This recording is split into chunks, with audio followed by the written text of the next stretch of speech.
Hapa naanza kuchukua J4. Haya sasa. Eneo hii ni barabara ambayo ya mtaa ambayo imeingia. Hii ni barabara ambayo ni kubwa ya kwenda huku mbele kutokea Taliani, ambayo mbele kule kulia kwako kuna njia ya kwenda Taliani. Hii ndio barabara ambayo iko kwenye mtaa, yani ambayo ni huu mtaa huu ambayo inatokea njia 4 huko kwenda wapi huko, yani kwamba ni hiyo. Sasa eneo la kiwanja ni hii hapa. Eneo ni hili hapa ambayo mbele kule unaiona nyuma yake kuna shule pale ya Mbondole ile kule nyuma yake. Kwa hiyo kiwanja ni hichi hapa. Kina square mita 1018. Square mita 1018. Hii block 30. Block 30. Hii hapa umeona eneo ni zuri mno. Eneo liko barabarani kabisa, unaiona. Sio kwa kuongea, barabara hii hapa ambayo nimenyosha, ambayo inaelekea Kigezi huko, unaondoka zako naenda Taliani. Kwa hiyo eneo ni hili hapa, hili ndio eneo lenyewe lote. Hii hapa square mita 1018. Hili eneo hili hapa hili. Yaani eneo liko barabarani kabisa. Umeona? Haya, umeona eneo hili. Haki sio kama na nguzo hii hapo unaiona ya umeme, transformer iko pembeni. Yaani kwamba hakuna shida yoyote ya umeme. Kila kitu kipo. Sasa karibu sehemu nzuri kabisa hii. Umeiona sehemu hii. Sehemu nzuri. Kiwanja ni kikubwa sana kwa sababu square mita 1018. Maana yake ni eneo ni kubwa. Eneo ni kubwa sana. Umeona? Ile eneo hili hapa. Block 30 square mita 1018. Kiwanja kina hati.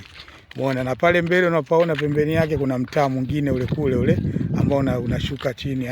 Huo ni mitaa ambayo yani huku kuna mitaa kabisa imeshakatwa ambayo ya kiwanja kinachofuatia kuna mtaa ambao unapita chini. Hili ndio eneo hili hapa hili.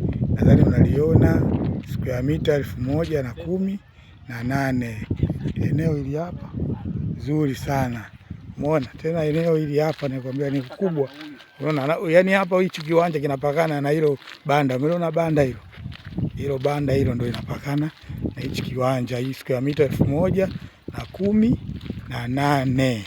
Hili eneo square mita 1018. Umeona aliposimama yule jamaa kule? Pale ndio umeona eneo lote ndio linaenda mpaka kule chini kule.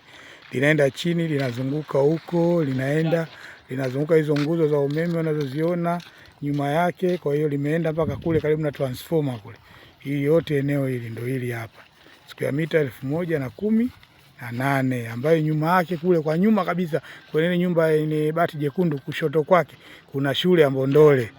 Shule ya Mbondole nadhani mmeiona eneo kubwa sana hili hapa.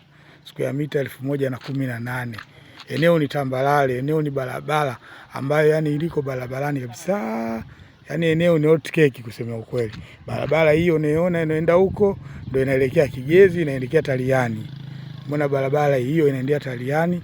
Pale mbele yake kuna mtaa umeingia, kuna barabara ambayo ya mtaa, na huku mbele umeona hichi ndio kiwanja chenyewe kilichokuepo hapa, na hapa pembeni yake banda hili ndio ambayo imepakana na hichi kiwanja.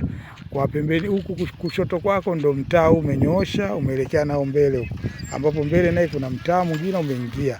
Kwa hiyo eneo ni hili hapa, eneo ni zuri, yani eneo ni zuri mno. Ina hati kila kitu. Square mita 1018, square mita 1018. Block 30, block 30. Ili eneo zuri. Nyuma yake huko kuna shule ya Mbondole iko nyuma yake. Kwenye hiyo nyumba yenye bati jekundu kwa kushoto kwake ndio kuna shule ya Mbondole. Kwa hiyo karibuni sana, kiwanja hichi hapo. Kina hati kila kitu. Yaani kila kitu kimekamilika. Kwa hiyo karibuni sana. Sawa, hii biashara iko wazi. Biashara utiketi. Kwa hiyo atakayewahi atakayekosa basi riziki anagawa Mwenyezi Mungu. Ndio Mwenyezi Mungu mgawaji wa riziki. Asanteni sana kwa elimu. Nashukuru sana kwa ushirikiano wenu tutakaopeana katika kulimaliza hili jambo. Asante sana. Mimi nawaaga kwa elimu. Kwa hiyo ndio hivyo. Haya, asante sana.